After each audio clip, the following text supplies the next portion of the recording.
بسم اللہ الرحمن الرحیم۔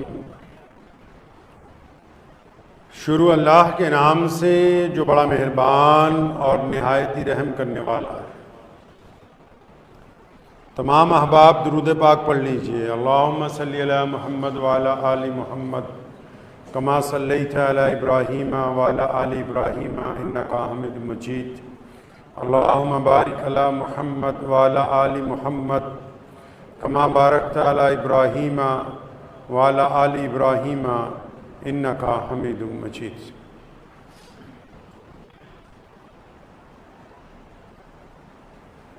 جنگ بدر کے موقع پر جب کائنات میں پہلی دفعہ کفر اور اسلام کے درمیان جنگ ہوئی تو ایک رات پہلے ابو جہل نے اپنے کچھ جاسوس نبی علیہ السلام کے لشکر کی طرف روانہ کیے۔ مقصد یہ تھا کہ یہ پتہ کر لیا جائے کہ صبح کو جن کے ساتھ مقابلہ ہے رسیاں اکٹھی کر کے لاؤ، کیونکہ محمد صلی اللہ علیہ وسلم کے ساتھ تو صرف 313 لوگ ہیں اور ہم ان کو باندھ کے یہاں سے لے جائیں گے۔ مکے اپنے بادشاہ کو دیکھا اور انہوں نے کہا کہ آپ نے ابھی ہماری پوری بھی ہے۔ تو اب آخر میں ان جاسوسوں نے کہا کہ اب ہم کمزوری کی بات نہیں بتانے لگے، اب ہم تمہیں ان کی طاقت کی بات بتانے لگے۔ تو ابو جہل نے کہا کیا طاقت ہے ان کے پاس؟ تو ان دونوں لوگوں نے ایمان کی حالت میں رسول اللہ کو دیکھا ہو، وہ صحابی ہے جس نے کلمہ پڑھنے کے بعد نبی کے پیچھے نماز پڑھی ہو، وہ صحابی ہے جس نے محمد الرسول اللہ کے ہاتھ میں ہاتھ دے کی پہنتا ہے، 200 درہم کا سوٹ پہنتا ہے۔ آج کے درہم کی ابھی اگر قیمت لگا لیں تب بھی وہ کئی لاکھ روپے پہنچتی ہے ہماری۔ مصعب کے والد نہیں ہیں، چچاؤں نے کاروبار سنبھالا ہوا ہے، ماں سارے نخرے اٹھاتی ہے۔ تو پہنتے ہیں، یہ سارے کا سارا میرا ہے اور میرے بھائی کا ہے، اور ہمارا دین وہ نہیں ہے جس دین پر تم چلے گئے ہو۔ تو مصعب نے کہا پھر چچا کیا چاہتے ہو؟ کہنے لگا سن، آج کے بعد تیرا گھر وہ گھر نہیں رہا جس میں اب تو آرام کرتا تھا، ہمارے گھر سے نکل جا، ان سواریوں کو تو استعمال نہیں کر سکتا، یہ چھوڑ کے جانی ہوں گی ابھی یہاں پر۔ چچا نے سوچا تھا کہ اس کو جب دھمکی دوں گا، جب کوٹھی چھٹنے کی بات آئے گی، جب محل چھٹنے کی بات آئے گی، جب سواریوں سے پیدل چلنے کی بات آئے گی تو مصعب شاید گھبرا جائے گا۔ تو چچا نے جب یہ دھمکی دی تو مصعب بن عمیر رضی اللہ عنہ نے فرمایا ٹھیک ہے کوئی بات نہیں، میں چھوڑنے کے لیے تیار ہوں، اس بات کو چھوڑ دیجیے آپ۔ تو مصعب بن عمیر جب چلنے لگے اپنے چچا کے یہاں سے کہ بھئی میں کوٹھی بھی چھوڑ رہا ہوں، سب کچھ چھوڑ رہا ہوں، تو اس کے چچا کا غصہ عروج پر آ گیا۔ کہنے لگا مصعب ادھر آ، اب کیا بات ہے؟ کہنے لگا یہ جو تو نے کپڑے پہن رکھے ہیں، یہ سر پر جو تو نے دستار باندھ رکھی ہے، یہ جو پیر میں جوتیاں پہن رکھی ہیں، یہ بھی تو ہمارے پیسے کی، اتار اس کو۔ ذلالت پر اتر آیا۔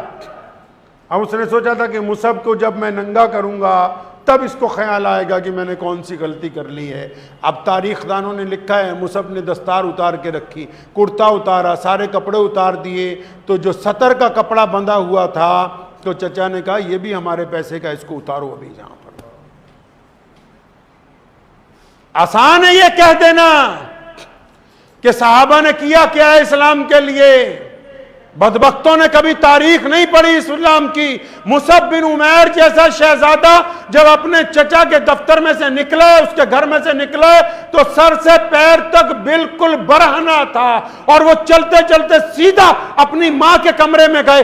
ماں نے جب دیکھا کہ جوان بیٹا بنا کپڑوں کے آیا ہے تو اپنا منہ پھیر لیا، پوچھا مصعب کیا بات ہے؟ کہنے لگے اماں جب میں پیدا ہوا تھا تب بھی ننگا تھا، آج چچا نے مجھے بے لباس کر دیا ہے، اماں تو مجھے ایک لباس دے دے۔ تو ماں کے پاس کپڑے نہیں تھے مردوں والے، اس نے اپنی الماری میں سے، اپنے گھر میں سے اپنا ایک جوڑا اتارا۔ مصعب بن عمیر نے عورتوں والے کپڑے پہن کے جب محمد الرسول اللہ کے دربار پہ پہنچا ہے تو رسول اللہ نے پھر دعا دی ہے کہ مصعب جیسا بھی کوئی نہیں جس نے اسلام کے لیے اس حد تک قربانی دے دی ہو کہ اپنے بدن کے کپڑے اتار کے بھی کہہ دیا کہ محمد الرسول اللہ کو چھوڑنے والا نہیں ہو۔ سیدنا ابو بصیر رضی اللہ تعالیٰ عنہ یہ میں واقعات آپ کو عشرہ مبشرہ کے خلفۂ راشدین، ارے ان کے واقعات تو اتنے جلیل القدر ہیں، یہ ابھی ان کے جو پیچھے والے ہیں ان کی سن لو۔ اگر ابو بکر، عمر، عثمان، مولا علی رضی اللہ تعالیٰ عنہ کی بات کروں گا زمین پھٹ جائے گی، جو انہوں نے قربانیاں دی ہیں۔ سیدنا ابو بصیر رضی اللہ تعالیٰ عنہ مکے میں رہتے ہیں، رسول اللہ کا معاہدہ ہوا جنگ بندی کا، لیکن اس معاہدے میں دشمن نے یہ بات لکھوا دی کہ اگر مکے سے کوئی مسلمان بھاگ کے مدینہ گیا آپ کو واپس کرنا ہوگا۔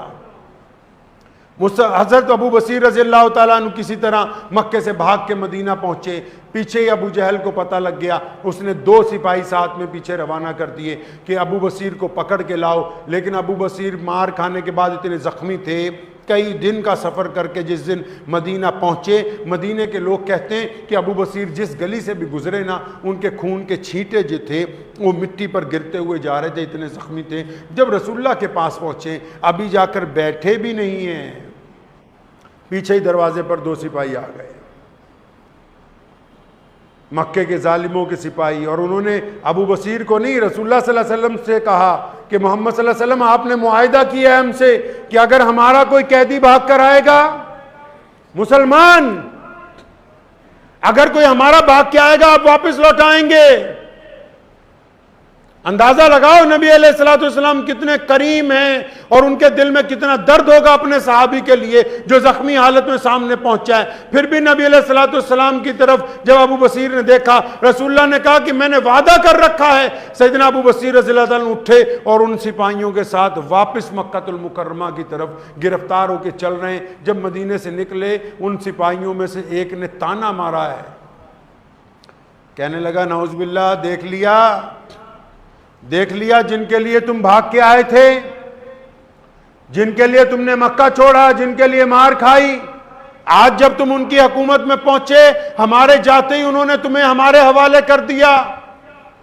اب دیکھ لیا تم نے بھاگنے کا نتیجہ، کیوں ایسے لوگوں کے پیچھے ہو جو تمہیں وہاں اپنے پاس رکھ نہیں سکے، بچا نہیں سکے؟ تو سیدنا ابو بصیر رضی اللہ عنہ نے کہا، ارے بدبختو، جب میرے نبی علیہ السلام نے یہ کہا کہ میں نے وعدہ کیا ہے میں توڑ نہیں سکتا، تو ابو بصیر کا ایمان تو اور بڑھ گیا کہ محمد الرسول اللہ اپنے وعدے کے اتنے پکے ہیں کہ جو معاہدہ انہوں نے کفار کے ساتھ کیا اس معاہدے کو بھی توڑنے کے لیے تیار نہیں۔ کہنے لگے جب میرے رسول نے مجھے تمہارے ساتھ بھیجا ہے تو میرا ایمان محمد رسول اللہ پر اور بڑھ گیا ہے، کم نہیں ہوا ہے۔ تو چلتے چلتے، کیونکہ نبی علیہ السلام اتنے دکھی ہوئے تھے اس دن ابو بصیر کو بھیج کے، نبی علیہ السلام نے اللہ سے دعا کی تھی کہ یا اللہ میرے بصیر کی مدد فرما۔ ابھی جب مدینے سے نکلے ہی ہیں تو سیدنا ابو بصیر رضی اللہ تعالیٰ نے جگت لگائی، ایک ہی جھٹکے میں ایک سپاہی کا کام تمام کر دیا، اپنے ہاتھ چھڑوائے، جب دوسرا قریب آیا تو اس کو بھی جہنم رسید کر دیا، اور پھر مدینہ نہیں آئے کیونکہ معاہدہ تھا کہ اگر مدینے جاؤ گے تو مکے کے سپاہی پھر پکڑنے آئیں گے، پھر مکے بھی نہیں جا سکتے تھے کیونکہ ظالم حکومت تھی، تو مکے اور مدینے کے درمیان ایک جنگل میں اپنا ڈیرا لگایا۔ پھر اس دن کے بعد مکے سے جو بھی کوئی بھاگ کے آتا وہ مدینے نہیں جاتا، کیونکہ اگر مدینے جائیں گے معاہدے کے تحت دشمن کے حوالے کیے جائیں گے۔ سارے کے سارے ابو بصیر کے پاس جمع ہونے لگے، اللہ نے ان کو بھی عزت عطا فرما دی، آنے والے مظلوموں کو بھی عزت عطا فرما دی۔